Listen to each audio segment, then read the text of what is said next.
നമസ്കാരം. Media vision വാർത്തകളിലേക്ക് സ്വാഗതം. KDF ജില്ലാ കൺവെൻഷൻ പേരാമ്പ്ര എംബസി ഹാളിൽ സംഘടിപ്പിച്ചു. KDF സംസ്ഥാന പ്രസിഡന്റ് പി രാമഭദ്രൻ ഉദ്ഘാടനം ചെയ്തു. കേരള ദളിത് ഫെഡറേഷൻ കോഴിക്കോട് ജില്ലാ കൺവെൻഷൻ പേരാമ്പ്ര എംബസി ഹാളിൽ സംഘടിപ്പിച്ചു. KDF സംസ്ഥാന പ്രസിഡന്റ് പി രാമഭദ്രൻ ഉദ്ഘാടനം ചെയ്തു. എൻ്റെ സഹപ്രവർത്തകനായ ശ്രീ NS കുമാറിൻ്റെ സ്നേഹപൂർവ്വമുള്ള അഭ്യർത്ഥനയെ തുടർന്നാണ് ഈ യോഗം ഇവിടെ വയ്ക്കാൻ തീരുമാനിച്ചിട്ടുള്ളത്.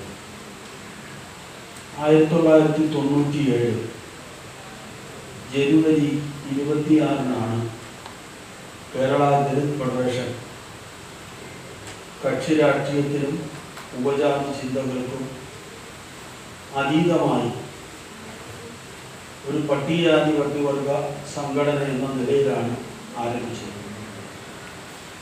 പിൽക്കാലത്ത് പട്ടികജാതി പട്ടികവർഗക്കാരുടെ ക്ഷേമ വികസന പ്രവർത്തനങ്ങളിൽ തൽപരരായിട്ടുള്ള എല്ലാ വിഭാഗം ആളുകളെയും സംഘടനയിൽ ചേർക്കാം എന്ന് തീരുമാനിച്ചു.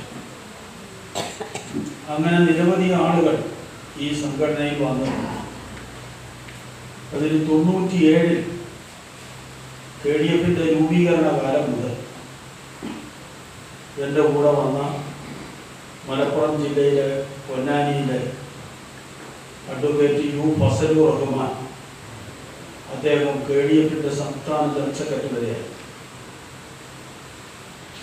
സംഘടനാ വൈസ് പ്രസിഡന്റ് KK ബാലകൃഷ്ണൻ ചടങ്ങിൽ അധ്യക്ഷത വഹിച്ചു. അഡ്വക്കേറ്റ് C ഭാസ്കരൻ മുഖ്യപ്രഭാഷണം നടത്തി. NS Kumar, Rufus KP, Sreedharan Moodadi, NP Babu Perambra, KDMF ജില്ലാ പ്രസിഡന്റ് PC തങ്കമ്മ എന്നിവർ സംസാരിച്ചു.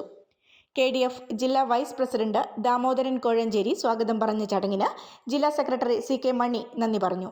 തുടർന്ന് വെള്ളിയാഴ്ച പാക്കനാർപുരത്ത് KK എളപ്പജി മന്ദിരത്തിൽ പുഷ്പാർച്ചന നടത്തി. News bureau, media vision, Perambra.